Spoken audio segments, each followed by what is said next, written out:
Hi, my name is Will Nunziata, New York City-based director and creator of theater, television, and film, and also proud FENIX Global Artist Ambassador. Today, I am thrilled to be speaking with a Renaissance woman. Her name, SUKI RAE. For more on the incredible SUKI RAE, you can read more about her right below this video, but in the meantime, here is a sneak peek at the amazing talent of SUKI RAE.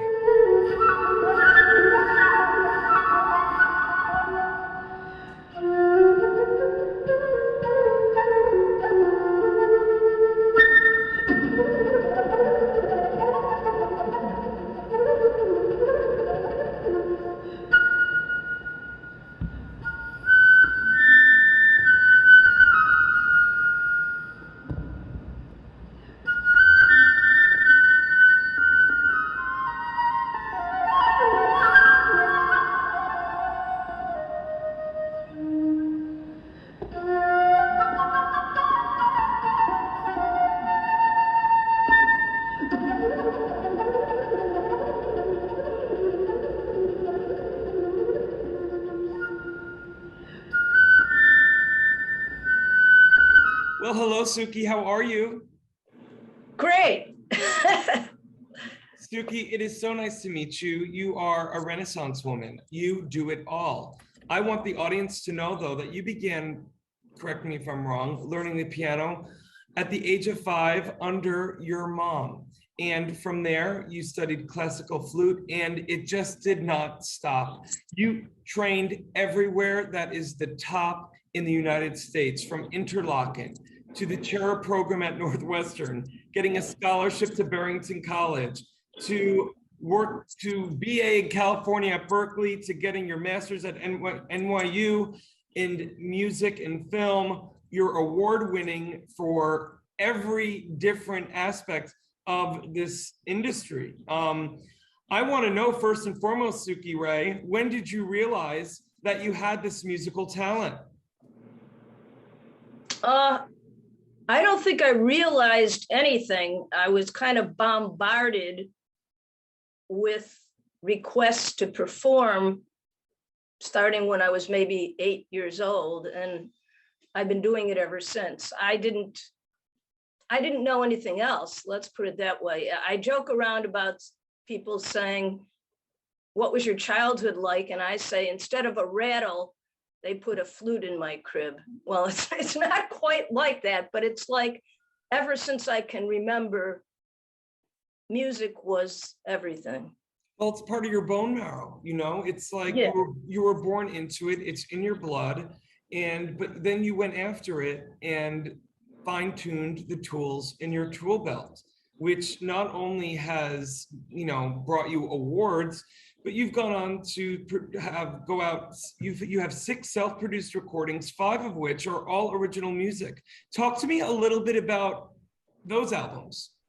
Actually, it's 7 recordings, not 6, but maybe I might have made a mistake. I don't know when it was that I decided, why not record these songs, but at some point, don't remember the exact impetus, but I wanted the music out so other people could hear it. And that's what I've done. There are many, many more songs, few hundreds of songs, not thousands like Paul Simon or some of these other prolific songwriters, but most of them are songs with lyrics and music, and which I sing. You want people to hear these songs. You want to share these songs. You want to show these songs. I'm still sort of frustrated because I have so many songs that aren't out there. So that's the biggest frustration, not the songs that are out there, but the songs that I would like to record. Well, listen, you've already performed all across this country and around the world. And I know it's probably like choosing your favorite baby, but I'm curious to know if you have a few favorite cities that you've performed in.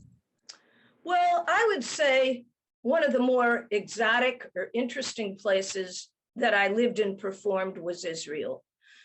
And I'd say that because I was very fortunate to be a member of something called the Arad Arts Project, which was 40 minutes from Beersheba in the desert, where 13 people were picked from all over the country and even all over the world to do their art in Israel. So there were 4 artists, writers, myself, a conductor, a videographer, an actor, etc. And we basically wrote music or whatever, or did art, whatever we did, and we brought it around the country with us. And of course, I had my usual adventures. So there were some pretty funny moments, which, as all musicians can always point to various concerts and events, which were quite out of the ordinary.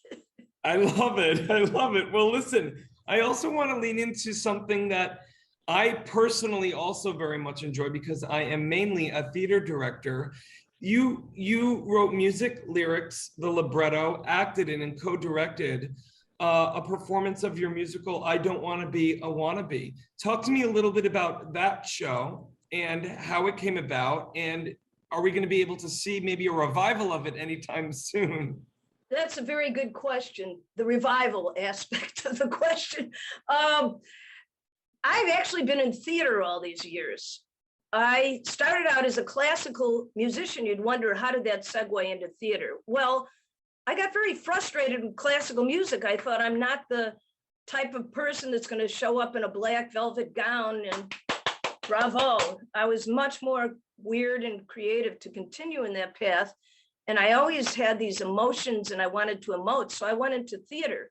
So actually all these years I've been involved in theaters and plays, and I wrote and directed 2 plays. And then I decided, because I was doing a lot of writing, and this somewhat well-known writer-director said, hey, why don't you put some of your writing into a musical?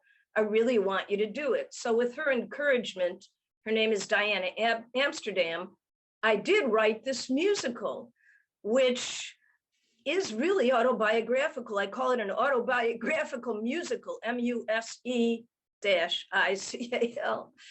And it was performed at the Writer's Voice. I'd love to revive it. If I can find a venue, I'd like to put on all the plays again. I love it. Well, you have a director. Oh, my dog is very excited about this revival. 1 second, Suki. I'm going to edit this part out, but I am going to get him. I apologize. 1 second. I apologize. Well, is that a siren or a garbage disposal? It's a siren known as Vincent the Maltese. Oh, Vinny. Vinny, I call him Vinny. Hey, Vinny. My Maltese Vinny. Hi, Vinny. That's your next musical. My Maltese Vinny. Vinny the Maltese. Hey, Vinny. Vinny, can you talk again? Maybe you'll join for the rest of the interview, if that's okay with you, Suki. I love doggies. I had a dog for 11 years who was in some of my earlier films. She was really a star. She was my sidekick. So believe me, I know. So we have 2 Malteses. We have Vincent and Bella. Bella is 6 months older than Vincent, and she goes to work with my husband, and Vinny stays home with me. He's my rehearsal pup. So when I have rehearsals or I'm doing these interviews, he's my buddy. That's a riot. I love it. So Suki, final question for you. Sure. Look at, obviously this has been a time that's been hard for all humans, especially artists. But you know, I don't know about you, I've looked at it as a time to look within and to really fervently make sure I knew what my why statement was as an artist. And I'm curious if during this time, your why statement has gotten that much stronger. Excellent question. Excellent question. And absolutely introspection and productive. I have to admit, the first 2 days I was in a panic. What? Did this really happen? I know. I was shocked, in a state of shock. Oh, I'll never get through this. I mean, like, how am I going to survive? But then the 3rd day, I was fortunate to have my neighbor's apartment available, and I have my own piano keyboards here, but it was a better performing situation where I could spend hours there. I had that apartment for 8 months, and I started writing tons of songs. Oddly enough, one of the songs is called Go Within. So your comment was perfect. Yes, introspection, did a lot of writing, a lot of thinking, and ended up, with a few more students, and then ended up putting out my first book of poetry, which was helped along by a woman I had corresponded with in South Africa. And that was quite something. I didn't expect to write. Where can people get the book of poetry? What's the name of it? It's called Nishama, and it's on Amazon. You can get it on Amazon.com. Oh my gosh. The ebook and the what's it called? The other book. Yeah, I know. I'm like you. My soul is like 90. Paperback. I just found out what TikTok was, Suki. Listen. I don't know Suki what Rae, it is. I'm still not clear. listen, you are truly a Renaissance woman. You don't need me to tell you. I want to let our audience know, though, for more on the incredible Suki Rae. You can read more about her right below this video. Suki, I would love for you to email me some of those songs. I would love to know what your musical is about, because being a director of the theater, I love telling stories of once in a generation heroes. And if it is in fact an autobiographical musical, I am in, and I would love to read it. And I'm so grateful for the time you took today to speak with me. Thank you. Well, I'm so grateful to you and Vinny, who was also an outstanding host, poised, intelligent, hilarious, just like his dad. Aw, very sweet. Well, he's got subtlety and nuance about him when he wants to, and he's got a good face for the camera. He's very subtle. As a matter of fact, if I ever put something on, I hope you won't mind, but I want him as the lead. I love, look at Bella can play a small part also. Suki, I'm a best idea wins director. I'm not dictatorial. Look at, and he's my son. So you know what? That's percentage I know, for me. I have a son also, so I know my son is named Sirtashi Lama. He's a cat, supposedly, but he's Suki. very, very talented, and he'd love to meet your Vinny and Bella, and he's really sociable, and he's a terrific star. We'll make it work. Suki, you are also a stand-up comedian. Suki, thank you so much for your time today. Thank you for your time. It was really fun.